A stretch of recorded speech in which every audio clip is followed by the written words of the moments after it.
Bigme just launched a huge update that works on various devices. First off, what are the updates? These are the ones that we are actually going to go over. They added normal mode in refresh mode, which is the fast refresh. So what we're going to do is show a video playback with the new modes. It also eliminates ghosting. They've added screen rotation and power management in the control center. They also now show the page numbers in Xreader. This one is my personal favorite. They've added area screenshot, which we'll go over in a second. They also support application freeze function and updated the user manual.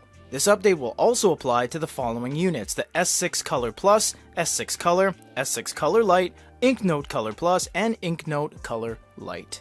So as you all know, they have the e-ink center up top. So if you swipe down, you go to e-ink center. We now have some different modes. We have HD 256, which has IMG 256 applied to it, HD Regal, and normal. We also have extreme. So we're going to show some videos of all of these right now so you guys can make the comparison for yourself.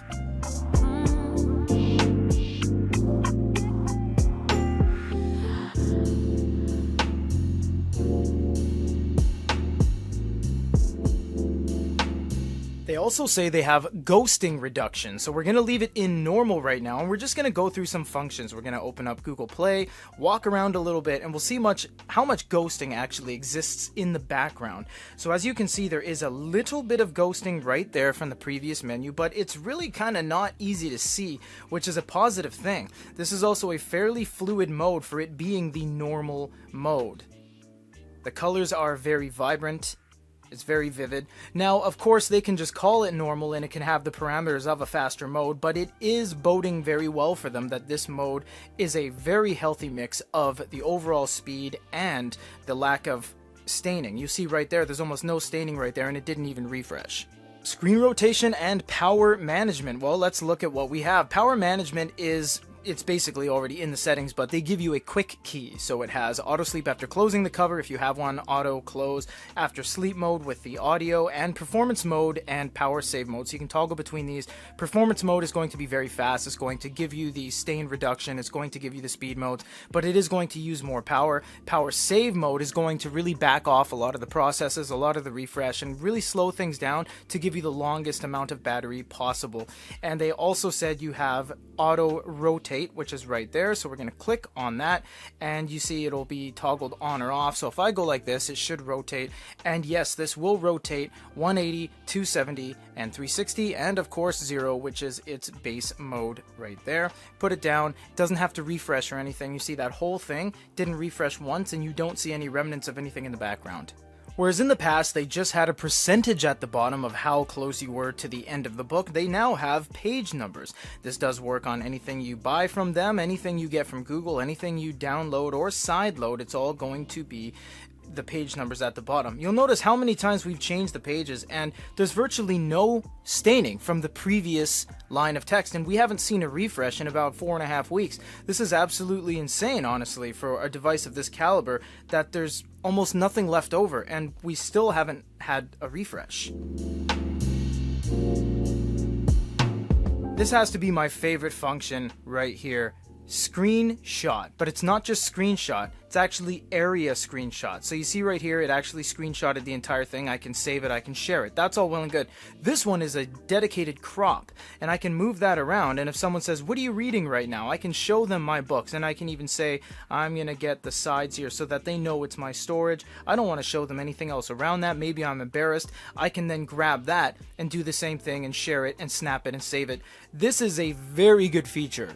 This is a very solid feature. No other manufacturer has that out of the gates. There are many manufacturers that allow you to do that via other applications, which I'm sure you could implement, but to have it based into the OS and the UI itself is nothing short of absolutely exemplary. I love this feature. It's very quick. It defaults to a more extreme mode to help you kind of boost through things, and you can just box it, save it, exit out.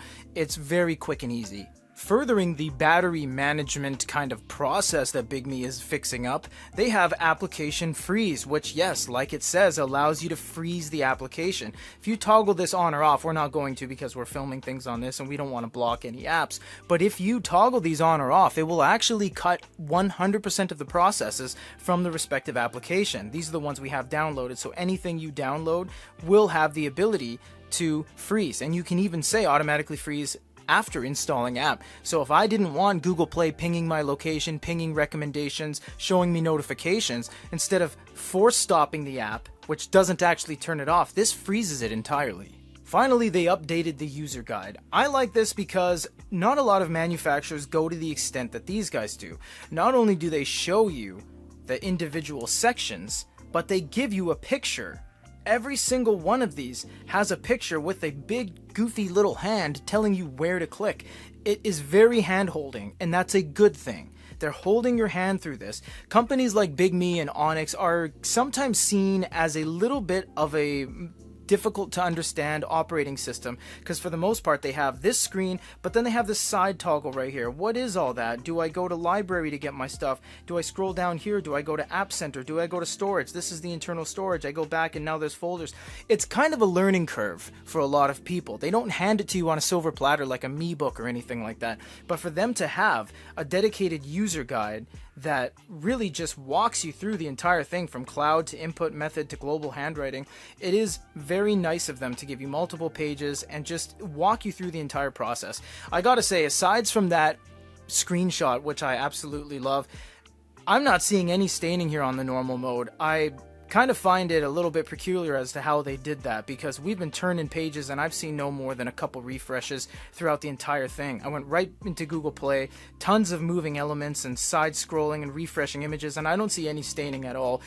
I don't know what they're doing here, but it's looking very top notch. It's very fast, it's very quick, and it didn't really come at the detriment of the image itself. If you guys want to grab one of these, it's available in the store, and Bigme, thank you very much for sending us this OTA update.